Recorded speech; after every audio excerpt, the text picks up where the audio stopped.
Te voy a contar la historia más increíble de venganza que jamás hayas escuchado. No hay sangre, no hay violencia, no hay muerte, pero es la venganza más devastadora que un hombre puede ejecutar.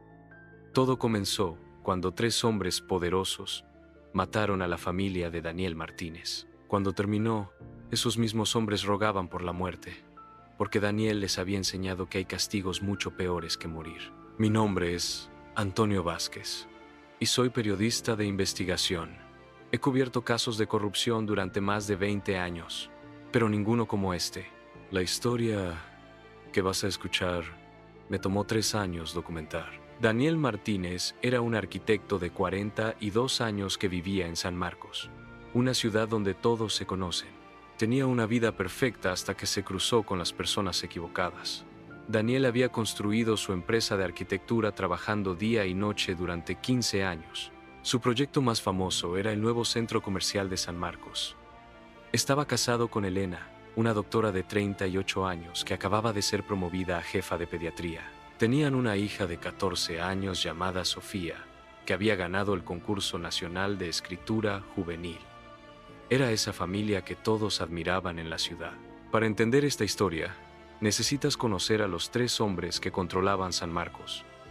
Ricardo Valdés era el alcalde que llevaba 12 años en el poder, un político astuto que sabía exactamente qué decir en público, pero en privado era completamente diferente. Carlos Montenegro era el empresario más rico de la región, dueño de constructoras y periódicos. Y finalmente, Fernando Castillo, el juez más respetado de la ciudad, el hombre que decidía quién iba a la cárcel y quién quedaba libre. Un día, Daniel estaba revisando los planos del nuevo hospital infantil que su empresa iba a construir. Algo no cuadraba en los números. Los costos de materiales eran el triple de lo normal, pero la calidad especificada era básica. Daniel comenzó a investigar por su cuenta y descubrió algo que lo cambió todo. Los tres hombres habían creado un esquema para robar millones de pesos destinados a salvar vidas de niños. Empresas fantasma, sobrecostos falsos, materiales baratos vendidos a precios premium. Daniel pasó noches enteras sin dormir, pensando en qué hacer. Era padre de familia, tenía una vida cómoda, una reputación que proteger. Pero cada vez que veía a Sofía haciendo sus tareas, pensaba en todos esos niños que no tendrían un hospital adecuado. Elena le decía que no se metiera en problemas, que pensara en su familia, pero Daniel no podía vivir sabiendo que su silencio significaba la muerte de niños inocentes. Durante 2 meses, Daniel recopiló evidencias en secreto, fotografió documentos, grabó conversaciones, siguió el rastro del dinero. Tenía pruebas de todo. Cuentas bancarias en paraísos fiscales, empresas que no existían, contratos firmados en reuniones secretas. Era evidencia suficiente para enviar a los tres hombres a prisión durante décadas. Daniel pensó que la justicia funcionaría. No sabía que estaba firmando su sentencia de muerte. Un lunes por la mañana, Daniel se dirigió a la Fiscalía Regional con una maleta llena de evidencias. También envió copias a 3 periodistas de la capital y a la Procuraduría Nacional. Pensaba que había tomado todas las precauciones necesarias. Lo que Daniel no sabía era que los tres hombres tenían contactos en todas partes. El fiscal regional jugaba póker todos los viernes con Ricardo Valdés. Uno de los periodistas debía favores a Carlos Montenegro. Y el procurador había sido compañero de universidad de Fernando Castillo. Las amenazas comenzaron esa misma tarde. Primero fueron llamadas anónimas a su oficina. Voces distorsionadas que le decían que se olvidara de lo que había visto, que pensara en su familia.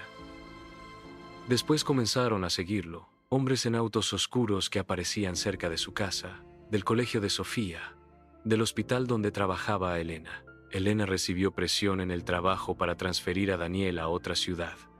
Pero Daniel no se iba a rendir. No cuando tenía la verdad de su lado. Los tres hombres sabían que Daniel no se iba a callar. Así que planearon algo que pareciera un accidente. Contrataron a un sicario experto en hacer que los asesinatos parecieran accidentes. El plan era simple pero efectivo. Un camión de carga perdería los frenos y chocaría contra el auto de la familia Martínez. El conductor del camión también moriría, así no habría testigos. Las cámaras de seguridad de esa zona serían vandalizadas días antes. Los registros de mantenimiento del camión desaparecerían. Todo estaría perfectamente orquestado. El viernes por la noche, Elena y Sofía salieron a cenar para celebrar las excelentes calificaciones de la niña en el concurso de escritura. Sofía había escrito un cuento sobre una familia feliz que superaba todas las dificultades. Daniel se quedó en casa trabajando en unos planos, prometiendo que las alcanzaría más tarde. A las 9:30 de la noche sonó su teléfono. Era el hospital. Un accidente de tránsito terrible. Un camión de carga había perdido los frenos en una bajada y había chocado contra un auto. Elena y Sofía habían muerto instantáneamente. En el hospital, Daniel sostuvo las manos frías de Elena y Sofía por última vez. Los médicos le dijeron que no habían sufrido, que la muerte había sido inmediata, pero Daniel sabía la verdad. Conocía demasiado bien a los tres hombres como para creer en coincidencias. Mientras lloraba sobre los cuerpos de su familia, Daniel sintió algo más que dolor. Sintió una furia fría y calculadora que jamás había experimentado. No era solo tristeza, era la sed de venganza más pura que un ser humano puede sentir. La policía cerró el caso en una semana. Accidente de tránsito, dijeron. Falla mecánica, concluyeron. El conductor del camión había muerto en el impacto, así que no había nadie a quien interrogar. Las cámaras de seguridad de esa calle habían sido vandalizadas 3 días antes.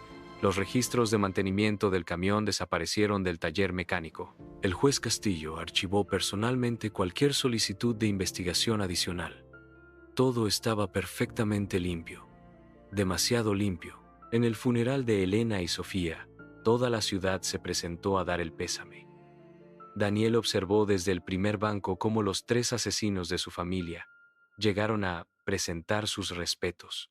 Ricardo Valdés dio un discurso emotivo sobre la pérdida de vidas inocentes y prometió hacer la ciudad más segura. Carlos Montenegro se ofreció a pagar todos los gastos del funeral y del entierro. Fernando Castillo prometió una investigación exhaustiva para que algo así nunca volviera a pasar. Daniel los escuchó mentir frente a los ataúdes de su esposa e hija, y ahí tomó la decisión más importante de su vida.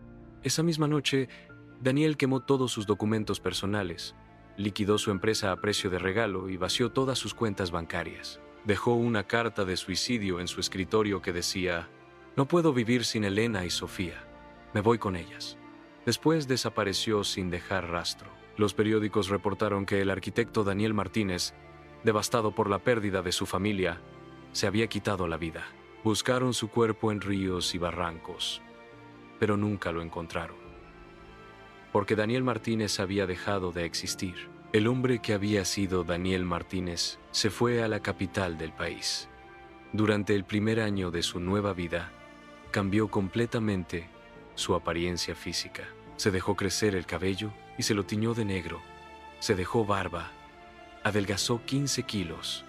Estudió actuación para cambiar su voz, su forma de caminar, sus gestos. Aprendió idiomas, estudió finanzas internacionales, tomó cursos de psicología, pero sobre todo, estudió a sus 3 enemigos, sus rutinas, sus familias, sus negocios, sus secretos más íntimos. Cada día que pasaba, el plan de venganza se hacía más claro en su mente. En el segundo año, nació Alejandro Ruiz, consultor financiero internacional. Alejandro tenía un currículum perfecto. Estudios en Londres, experiencia en Wall Street, referencias impecables de empresas multinacionales. Todo era falso, pero tan bien construido que cualquier verificación de antecedentes confirmaba la historia. Alejandro era carismático, inteligente, sofisticado, hablaba 3 idiomas, conocía de arte, de vinos, de inversiones. Era el tipo de hombre que los ricos y poderosos querían tener cerca. Alejandro regresó a San Marcos como consultor especializado en optimización financiera municipal. Se hospedó en el mejor hotel de la ciudad y rápidamente se convirtió en el tema de conversación en los círculos sociales. Alejandro estudió meticulosamente a cada uno de sus objetivos. Ricardo Valdés era un hombre vanidoso que adoraba que lo adularan. Carlos Montenegro era codicioso y siempre buscaba oportunidades de ganar más dinero. Fernando Castillo era orgulloso y se creía más inteligente que todos los demás. Cada uno tenía una debilidad que Alejandro planeaba explotar. Alejandro se acercó al alcalde Valdés con una propuesta irresistible: cómo duplicar los ingresos municipales sin subir impuestos. Valdés, siempre hambriento de éxito político, mordió el anzuelo inmediatamente. Alejandro le mostró estrategias innovadoras de inversión municipal que en realidad eran esquemas diseñados para crear evidencia de corrupción. Cada consejo que Alejandro daba a Valdés lo hundía más profundo en actividades ilegales, pero Valdés estaba demasiado cegado por la ambición para darse cuenta. En pocos meses, Valdés dependía completamente de las sugerencias de Alejandro. Carlos Montenegro conoció a Alejandro en una conferencia de negocios en la capital. Alejandro se presentó como representante de un fondo de inversión internacional que buscaba oportunidades en ciudades medianas. Le propuso a Montenegro una serie de inversiones garantizadas en el extranjero: empresas de tecnología en Singapur, bienes raíces en Miami, fondos de alto rendimiento en Suiza. Montenegro, siempre codicioso, invirtió millones sin saber que Alejandro había creado toda una red de empresas fantasma. Cada transacción que Montenegro hacía con Alejandro lo conectaba más profundamente con esquemas de lavado de dinero internacional. Fernando Castillo era el más difícil de los tres, porque era naturalmente desconfiado. Alejandro se acercó a través de la esposa del juez, que tenía una galería de arte. Alejandro se presentó como coleccionista internacional y comenzó a comprar piezas caras en la galería. Pronto se convirtió en el consejero de inversiones de toda la familia Castillo, ayudándolos a optimizar sus finanzas personales. Sin que se dieran cuenta, cada transacción que Alejandro manejaba violaba las leyes sobre conflicto de intereses judiciales. Castillo estaba usando su posición como juez para beneficiarse económicamente, y Alejandro documentaba cada movimiento. Para el 7º año, Alejandro no era solo el consultor de los tres hombres, sino su amigo más cercano. Conocía a sus familias, compartía cenas en sus casas, era padrino de bautizos y graduaciones. Los tres hombres confiaban en él más que en sus propios hermanos. Pero Alejandro había estado tejiendo una red de evidencias tan compleja que cuando una pieza cayera, todas las demás caerían como fichas de dominó. Tenía documentada cada transacción ilegal, cada favor corrupto, cada mentira que habían dicho. Pero la venganza de Alejandro no era solo legal, era profundamente personal. Durante esos 7 años, Alejandro había llegado a conocer íntimamente a las familias de sus enemigos. La hija de Valdés, Carmen, estudiaba medicina en la universidad, igual que Elena había estudiado. El hijo de Montenegro, Pablo, quería ser escritor, igual que Sofía soñaba ser. La nieta de Castillo, Isabela, tenía 14 años. Exactamente la edad que tenía Sofía cuando murió. Alejandro los observó crecer, los vio graduarse, celebrar cumpleaños, vivir las vidas que Elena y Sofía nunca podrían vivir, y eso alimentó aún más su sed de venganza. Él había perdido su familia, ahora ellos iban a perder las suyas. En una noche de enero, Alejandro envió anónimamente toda la evidencia financiera de Ricardo Valdés a la Fiscalía General, la Procuraduría Nacional y 5 medios de comunicación de alcance nacional. La evidencia era tan abrumadora que Valdés fue arrestado en vivo por Televisión Nacional mientras daba una rueda de prensa. Pero eso era solo el comienzo. Alejandro también había orquestado que la esposa de Valdés descubriera las múltiples aventuras extramatrimoniales de su marido. Recibió fotos, videos, mensajes de texto. Su matrimonio de 20 años se destruyó en una sola mañana. Carmen, su hija, se enteró por las noticias que su padre era un ladrón y un mentiroso. Carlos Montenegro despertó un lunes para descubrir que todas sus cuentas bancarias en el extranjero habían sido congeladas por lavado de dinero internacional. Las autoridades de 5 países estaban investigando sus transacciones. Sus empresas fueron intervenidas por la Superintendencia Financiera. Sus socios comerciales lo abandonaron como ratas huyendo de un barco que se hunde. En una semana, su imperio financiero de 30 años se desplomó completamente. Pero Alejandro tenía preparado un golpe aún más devastador. Reveló que Montenegro había estado robando dinero de la herencia de sus propios hijos para financiar sus inversiones y sostener un imperio. Pablo, su hijo escritor, descubrió que el dinero para sus estudios en Europa había sido robado de hospitales infantiles. Fernando Castillo fue el último en caer, y su caída fue la más espectacular. Alejandro había documentado meticulosamente cada decisión corrupta que Castillo había tomado en los últimos 7 años. Cada caso archivado ilegalmente, cada favor político, cada sentencia comprada. Pero el golpe final fue devastadoramente personal. Alejandro reveló que Castillo había estado usando dinero sucio para pagar el costoso tratamiento médico de su nieta Isabela, que había tenido cáncer. La niña se había curado, pero ahora sabía que su vida había sido salvada con dinero robado a otros niños enfermos. Castillo no solo perdió su toga y su libertad, perdió el amor y el respeto de la única persona que realmente importaba en su vida, su adorada nieta. Cuando los tres hombres estaban en prisión, completamente arruinados y abandonados por sus familias, recibieron la misma carta cada uno. El sobre no tenía remitente, pero adentro había una fotografía de Elena y Sofía Martínez sonriendo, y una carta firmada por Alejandro Ruiz. En la carta, Alejandro les revelaba su verdadera identidad. Les explicaba cómo había infiltrado sus vidas durante 7 años. Les describía cada mentira, cada manipulación, cada paso calculado de su venganza. Les recordaba que ellos habían matado a 2 personas inocentes y que ahora habían pagado por eso perdiendo todo lo que amaban. La carta terminaba con estas palabras: ustedes mataron a mi esposa y a mi hija creyendo que podrían seguir con sus vidas como si nada hubiera pasado. Pero yo dediqué 7 años de mi vida a demostrarles que estaban equivocados. No los maté, porque quería que vivieran lo suficiente para entender lo que habían perdido. Aprendieron que la venganza verdadera no es quitar vidas, sino destruir todo lo que hace que esas vidas valgan la pena. Elena y Sofía pueden descansar en paz ahora. Sus asesinos han sido castigados. Ricardo Valdés fue condenado a 15 años de prisión por corrupción y malversación. Su esposa se divorció y se mudó con su hija a otra ciudad. Carmen cambió su apellido y nunca más visitó a su padre en la cárcel. Carlos Montenegro recibió 20 años por lavado de dinero internacional. Pablo, su hijo, escribió un libro sobre cómo descubrió que su padre era un criminal. Se convirtió en un bestseller nacional. Fernando Castillo fue condenado a 12 años y perdió su pensión judicial. Su nieta Isabella creció odiando el apellido Castillo y lo que representaba. Alejandro Ruiz desapareció tan silenciosamente como había aparecido. Cerró todas sus empresas falsas, liquidó sus inversiones y se esfumó sin dejar rastro. Algunos dicen que se fue a vivir a un país lejano bajo una nueva identidad. Otros creen que finalmente se reunió con Elena y Sofía de la manera que siempre había planeado. Lo cierto es que nunca más se supo de él. Su misión había terminado.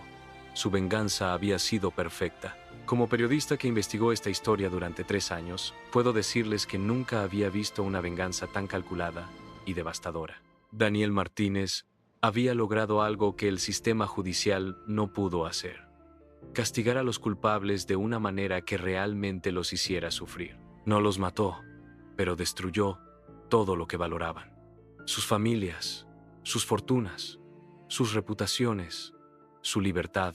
Todo desapareció gracias a la paciencia y la inteligencia de un hombre que se negó a aceptar la injusticia. Esta historia nos enseña varias cosas importantes. Primero, que la justicia no siempre viene del sistema legal. A veces viene de lugares inesperados. Segundo, que la venganza más devastadora no siempre involucra violencia. La paciencia, la inteligencia y la perseverancia pueden ser más destructivas que cualquier arma. Y tercero, que las acciones tienen consecuencias, aunque a veces esas consecuencias tarden años en llegar. Los 3 hombres aprendieron que la corrupción tiene un precio. Pensaron que podían matar a una familia inocente y seguir con sus vidas normalmente. Pero Daniel Martínez les demostró que estaban equivocados. Les enseñó que cada acción tiene una reacción, que cada crimen tiene un castigo, aunque ese castigo tarde 7 años en llegar. Y les mostró que hay fuerzas en el universo más poderosas que el dinero y el poder político. Como periodista, he cubierto muchas historias de venganza, pero ninguna como esta. Daniel Martínez no se convirtió en un asesino. No bajó al nivel de sus enemigos. En lugar de eso, usó la misma arma que ellos habían usado contra él: el poder de destruir vidas inocentes. Pero él lo usó para traer justicia, no para sembrar injusticia. Y esa es la diferencia entre un héroe y un villano.